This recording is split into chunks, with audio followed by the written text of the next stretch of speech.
Guys screen पे देखिए आप लोगों को कुछ सेंटेंसेस दिख रहे होंगे, जैसे तुम जो भी कहो मुझे फ़र्क नहीं पड़ता, तुम जब भी आना चाहो आ सकते हो, जहाँ भी तुम जाओगे मैं साथ आऊँगी, जो भी रास्ता तुम्हें सही लगे चुन लो, जो भी आए दरवाज़ा खोल देना, जैसे भी हालात हों मैं हार नहीं मानूंगी।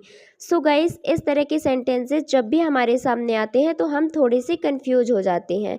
And let me tell you कि हम कंफ्यूज कहाँ पे होते हैं। देखिए अगर हम पहले सेंटेंस की बात करें तो तुम जो भी कहो मुझे फ़र्क नहीं पड़ता, तो मुझे फ़र्क नहीं पड़ता इसकी ट्रांसलेशन हम सभी को पता है, आई डोंट केयर। लेकिन तुम जो भी कहो, ये जो भी वर्ड आया है ना, इसके लिए हम कौन सा वर्ड यूज करें, यहाँ पे आके हम कंफ्यूज हो जाते हैं। सिमिलरली तुम जब भी आना चाहो आ सकते हो, अब तुम आ सकते हो इसकी ट्रांसलेशन हम लोग आराम से कर सकते हैं ना, यू कैन कम। लेकिन जब भी ये जो वर्ड आया है इसके लिए हम कौन सा वर्ड यूज करते हैं, तो आज की क्लास में हम यही सीखने वाले हैं कि जब भी हमारे सेंटेंस में ये छोटे छोटे से वर्ड्स आते हैं तो इनकी ट्रांसलेशन कैसे की जाती है, इनके लिए प्रॉपर कौन से वर्ड्स होते हैं, सब कुछ हम लोग इस वीडियो में सीखने वाले हैं। तो चलिए क्लास को स्टार्ट करते हैं। तो देखिए सबसे पहला वर्ड है वॉट एवर। इसका मतलब होता है जो भी या जो कुछ भी। अब इसका यूज़ हम कहाँ करते हैं इसे समझिए। देखिए इसका यूज़ हम तब करते हैं जब हम किसी चीज़ के बारे में बात करें जो स्पेसिफिक ना हो। अब देखिए स्पेसिफिक का मतलब क्या होता है, मैं आपको एग्जांपल से समझाती हूँ। जैसे कि मैं अगर आपको बोलूँ कि वही बुक लेना, इसका मतलब मैं उसी पर्टिकुलर बुक के बारे में बात कर रही हूँ, ये हो गई स्पेसिफिक। लेकिन अगर यहीं पे मैं आपको अगर ये बोलूँ कि आपको जो भी पसंद है ना आप ले सकते हो, दैट मीन्स आप रैंडमली कोई भी बुक उठा सकते हैं।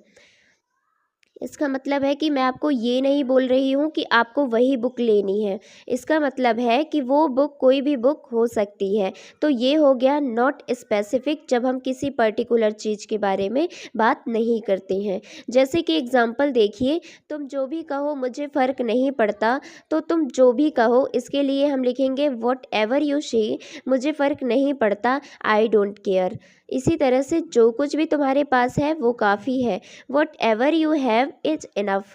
जो कुछ भी तुम्हारे पास है या फिर जो भी तुम्हारे पास है वो काफ़ी है। अब यहीं पे अगर आपको ये बोलना होता कि जो कुछ भी उसके पास है वो काफ़ी है, तो हम बोलते वॉट एवर सी हैज़ या फिर what ever he has is enough. Next example देखिए, तुम जो भी खाना बनाओगी मैं खा लूँगा, तो यहाँ पे सेंटेंस होगा whatever you cook I eat. अब आप लोगों को यहाँ पे लग रहा होगा कि दोनों सेंटेंसेस तो फ्यूचर में है, तो यहाँ पे what ever you will cook आना चाहिए था, लेकिन वॉट एवर यू कुक लिखा है, ऐसा क्यों? तो देखिए जब भी आपके दोनों सेंटेंसेस फ्यूचर में होते हैं तो पहला सेंटेंस हम सिंपल प्रेजेंट में बनाते हैं और सेकंड सेंटेंस हम सिंपल फ्यूचर में बनाते हैं। जैसे कि यहाँ पे देखिए, तुम जो भी खाना बनाओगी मैं खा लूँगा, तो दोनों सेंटेंसेस हमारे सिंपल फ्यूचर में है ना, तो इसीलिए जो पहला सेंटेंस है तुम जो भी खाना बनाओगी, इसे हम लोगों ने सिंपल प्रेजेंट में बनाया है वॉट एवर यू कुक। और जो सेकंड सेंटेंस है मैं खा लूँगा, इसे हम लोगों ने सिंपल फ्यूचर में बनाया है आइल ईट। और यहाँ पे जो आइल लिखा हुआ है ये कोई नया वर्ड नहीं है, आई विल की शॉर्ट फॉर्म है ये, यानी कि कॉन्ट्रैक्टेड फॉर्म होती है। ओके, इसी तरह का एक और एग्जाम्पल देखिए, जो भी तुम तय करोगे मैं तुम्हारा साथ दूंगी। अब आपको पता है इस सेंटेंस को मैक्सिमम लोग कैसे बनाते हैं, what ever you will decide I will support you, जो कि पूरी तरह से गलत है। क्योंकि जब भी दो सिंपल फ्यूचर के सेंटेंस साथ में आते हैं तो उन दोनों सेंटेंसेस को हम लोग सिंपल फ्यूचर में नहीं बना सकते हैं। इसका मतलब हम दोनों सेंटेंसेस में विल नहीं लगा सकते हैं, हमें पहले सेंटेंस को सिंपल प्रेजेंट में बनाना पड़ता है और सेकेंड सेंटेंस को हमें सिंपल फ्यूचर में बनाना होता है। तो यहाँ पे करेक्ट सेंटेंस होगा whatever you decide I will support you और I will support you. So I hope this is clear to all of you. तो आगे देखिए नेक्स्ट है वेन एवर। इसका मतलब होता है जब भी या जब कभी भी। देखिए वेन का क्या मतलब होता है, वेन का मतलब होता है कब, और इसका हम यूज करते हैं टाइम के लिए। जैसे तुम खाना कब खाते हो, तुम ऑफिस कब जाते हो, तुम कब सोते हो, तो इस तरह से हम लोग व्हेन का यूज़ टाइम के लिए करते हैं ना। लेकिन जब व्हेन के साथ में एवर लग जाता है तब इसकी मीनिंग बदल जाती है। और इस केस में भी हम लोग इसका यूज़ टाइम के लिए ही करते हैं, लेकिन ऐसा टाइम जो फिक्स ना हो, मतलब हमें कोई भी टाइम चल जाएगा। जैसे कि हम बोलते हैं ना, तुम जब भी फ्री हो ना मुझे कॉल कर लेना। इसका मतलब है कि मैं आपको एक फ़िक्स टाइम नहीं बोल रही हूँ कि मुझे 9 बजे या 10 बजे 11 बजे कॉल कर लेना, नहीं। मैं आपको बोल रही हूँ जब भी तुम फ्री हो ना, मतलब मुझे कोई भी टाइम चलेगा। अब इसमें देखिए सेंटेंसेस कैसे बनते हैं। जैसे कि देखिए, जब भी मैं उसे देखता हूँ मैं मुस्कुराता हूँ। Whenever I see her I smile. देखिए, अगर आपके दोनों सेंटेंसेस सिंपल प्रेजेंट में हैं तो दोनों सेंटेंस सिंपल प्रेजेंट में ही बनते हैं। इसीलिए यहाँ पे सेंटेंस हुआ whenever I see her I smile. अब देखिए, इस सेंटेंस को ना आप लोग रिवर्स में लिख सकते हैं। आप लोग इस तरह से भी लिख सकते हैं, I smile whenever I see her. बस आपको इतना ध्यान में रखना है कि अगर वेन एवर सेंटेंस के स्टार्टिंग में आ रहा है तो कॉमा लगता है, और अगर सेंटेंस के मिड में आएगा तो कॉमा नहीं लगाना है। ओके, अब नेक्स्ट एग्जांपल देखिए, जब भी तुम बुलाओगे मैं आ जाऊंगी। अब यहाँ पे देखिए दोनों ही सेंटेंसेस सिंपल फ्यूचर में हैं, और जब दोनों सेंटेंस सिंपल फ्यूचर में होते हैं तो हम पहले वाले सेंटेंस को सिंपल प्रेजेंट में और दूसरे वाले सेंटेंस को सिंपल फ्यूचर में बनाते हैं। तो यहाँ पे सेंटेंस होगा when ever you call me I will come. उल्टा भी बोल सकते हैं, I will come when ever you call मी। बस कॉमा नहीं रहेगा सेकेंड सेंटेंस में। इसी तरह से जब भी तुम्हें मेरी ज़रूरत हो बस एक कॉल करना, just call me whenever you need me. जब भी बारिश होती है बिजली चली जाती है। ये सेंटेंस हम लोग बोलते हैं ना, जब भी बारिश होती है ना तो बिजली चली जाती है। तो यहाँ पे हम बोलेंगे वेन एवर इट रेन्स। जब भी बारिश होती है बिजली चली जाती है, द पावर गोज़ आउट। आप देख पा रहे होंगे कि दोनों सेंटेंसेस सिंपल प्रेजेंट में थे, इसीलिए दोनों सेंटेंस सिंपल प्रेजेंट में बन रहे हैं। इसी तरह से आप लोग वेन एवर का यूज करके काफ़ी सारे सेंटेंसेस खुद से बना सकते हैं। जैसे, जब भी मैं उदास होता हूँ तो तुम्हें याद करता हूँ। Whenever I feel sad I think of you. या फिर आई रिमेंबर यू। तुम जब कभी भी चाहो मेरे घर आ सकते हो। You can come to my house whenever you want. जब भी तुम फ्री होना मुझे कॉल कर लेना। Call me whenever you are free. तो वेन एवर का यूज़ अपने सेंटेंस में किस तरह से किया जाता है, ये आई होप आप लोगों को क्लियर हो गया होगा। अब चलिए आगे देखते हैं। सो देखिए, नेक्स्ट है वेयर एवर। इसका मतलब होता है जहाँ भी या जहाँ कहीं भी। देखिए, वेयर का क्या मतलब होता है, वेयर का मतलब होता है कहाँ, लेकिन जब इसके साथ में एवर लग जाता है तब इसकी मीनिंग बदल जाती है और तब इसका मतलब होता है जहाँ भी या जहाँ कहीं भी। और जिस तरह से हम लोग वेयर का यूज़ प्लेस या लोकेशन के लिए करते हैं ना, ठीक उसी तरह से हम लोग वेयर एवर का यूज़ भी प्लेस या लोकेशन के लिए करते हैं। बस फ़र्क इतना है कि यहाँ पे हम लोग बात प्लेस या लोकेशन की ही करते हैं, लेकिन ऐसे प्लेस या लोकेशन की जो स्पेसिफिक ना हो, यानी कि जो फिक्स ना हो। जैसे कि एग्जांपल देखिए, जहाँ भी मन करे बैठ जाओ। आप देखिए, हम लोग यहाँ पे पर्टिकुलर प्लेस की बात नहीं कर रहे हैं कि आपको यहीं पे बैठना है, नहीं। हम बोल रहे हैं जहाँ भी मन करे बैठ जाओ, मतलब वो जगह कोई भी हो सकती है। इसीलिए हम लोग यहाँ पे वेयर एवर का यूज करेंगे और सेंटेंस होगा sit wherever you like. जहाँ भी जाना हो मुझे बता देना।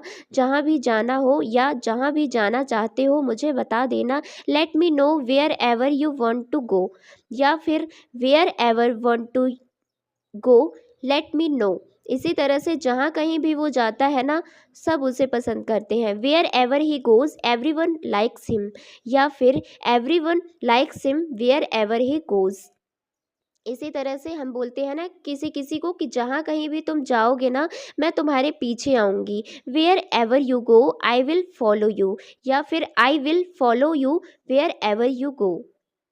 तो वेयर एवर का मतलब होता है जहाँ भी या जहाँ कहीं भी। इसका यूज़ हम तब करते हैं जब हम लोग किसी पर्टिकुलर प्लेस की बात नहीं करते हैं। ओके, आप देखिए नेक्स्ट है विच एवर। इसका मतलब होता है जो भी या जो कोई सा भी। इसका यूज़ हम लोग तब करते हैं जब हमें कई ऑप्शन में से किसी एक ऑप्शन को चूज़ करना हो। अब मुझे पता है कि आप लोग कंफ्यूज हो रहे होंगे वॉट एवर और विच एवर में, क्योंकि इन दोनों की हिंदी मीनिंग सेम होती है, जो भी। तो इन दोनों में डिफरेंस क्या है।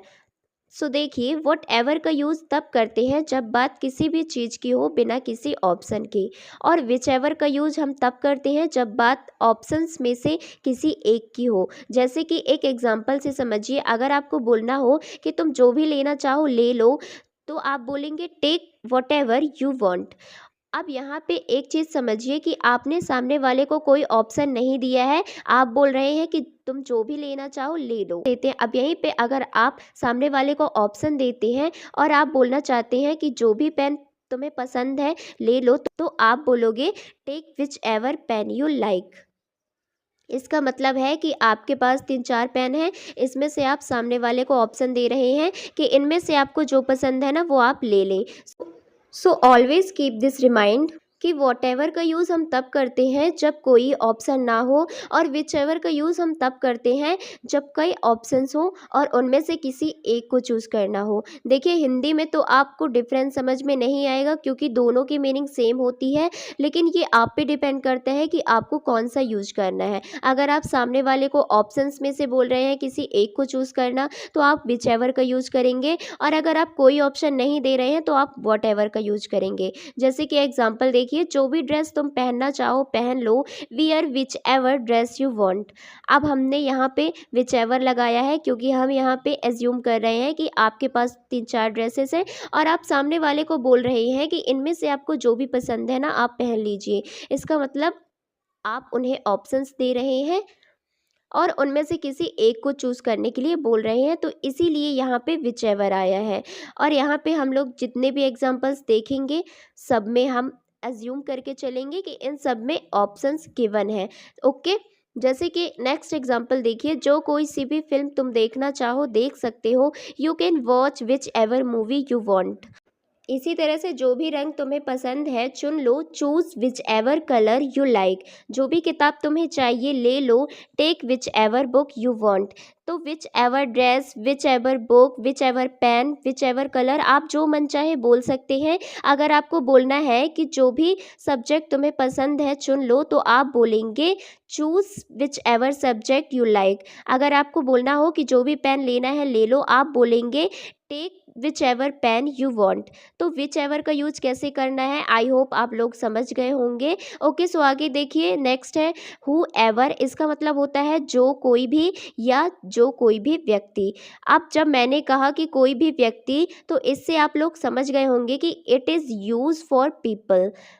ये लोगों के लिए यूज़ होता है। कौन से लोग? जब आप किसी अनजान व्यक्ति या अज्ञात व्यक्ति की बात करें या किसी भी व्यक्ति की बात करें जिसके बारे में आपको कुछ नहीं पता, मतलब वो अननोन है, तो आप यूज करेंगे हु एवर का। अब यहाँ पे आपको एक चीज़ और नोट करनी है कि हु एवर एक सिंगुलर सब्जेक्ट होता है। इसका मतलब है कि आप इसके साथ सिंगुलर वर्ब्स ही यूज करेंगे। जैसे कि अगर आप लोग सिंपल प्रेजेंट में सेंटेंस बना रहे हैं, तो आपको मेन वर्ब में एस या ई एस लगाना होगा, मतलब आपको सिंगुलर वर्ब्स लगानी होंगी इसके साथ। और अगर आपको कोई हेल्पिंग वर्ब यूज करनी है तो आप सिंगुलर हेल्पिंग वर्ब यूज करेंगे। For example is, has, was, ये सभी सिंगुलर हेल्पिंग वर्ब्स होती हैं। ओके, आप देखिए एग्जांपल, जो कोई भी यह प्रतियोगिता जीतेगा उसे इनाम मिलेगा। अब हमें ये नहीं पता कि कौन जीतेगा, मतलब वो पर्सन अननोन है, इसीलिए हम यहाँ पे हु एवर का यूज करेंगे और सेंटेंस होगा whoever wins this competition will get a prize. I hope आप लोगों को वो रूल याद होगा जो मैंने आपको स्टार्टिंग में बताया था।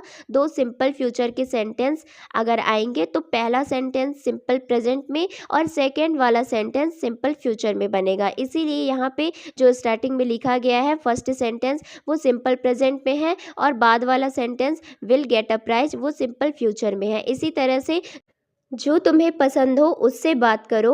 आप देखिए, हमें नहीं पता कि आपको कौन पसंद है, हम बोल रहे हैं कि जो भी तुम्हें पसंद है ना, जो कोई भी, उससे बात करो। तो हम बोलेंगे talk to whoever you like. Talk to whoever you like.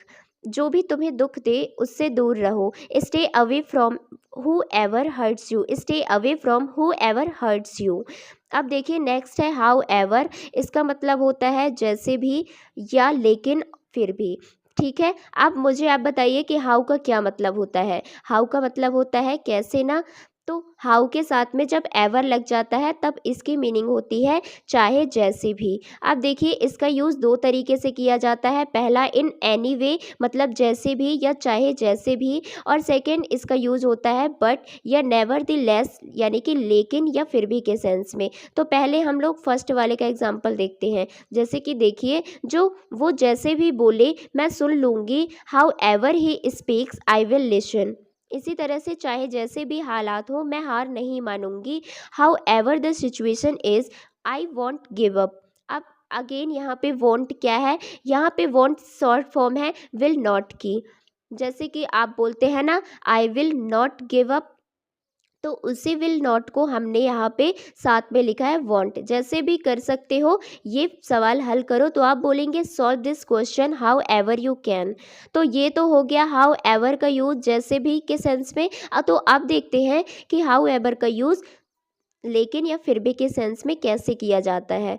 जैसे कि देखिए एग्जाम्पल, वो अच्छा इंसान है लेकिन थोड़ा गुस्सैल है। अब देखिए लेकिन या फिर भी के सेंस में हम लोग हाउ एवर का यूज़ तब करते हैं जब हम दो कॉन्ट्रास्टिंग बातें ऐड करते हैं। दो कॉन्ट्रास्टिंग बातें इसका मतलब है कि दो अपोजिट बातें, जैसे कि आपने पहले कुछ नेगेटिव पॉइंट्स बोले, अब आप पॉजिटिव पॉइंट्स उसमें ऐड करना चाहते हैं। तो ऐसा कुछ, जैसे कि यहाँ पे एग्जाम्पल लिखा गया है कि वो अच्छा इंसान है लेकिन थोड़ा गुस्सैल है। तो आपने क्या किया कि आपने एक पॉजिटिव पॉइंट रखा और उसके बाद आप उसमें एक नेगेटिव पॉइंट ऐड कर रहे हैं कि वो थोड़ा गुस्सैल है। तो यहाँ पे लेकिन जो आया है ना, इसके लिए हम लोग हाउ एवर का यूज़ करेंगे और सेंटेंस होगा he is a good person. वो अच्छा इंसान है लेकिन थोड़ा गुस्सैल है, how ever he is a bit short tempered.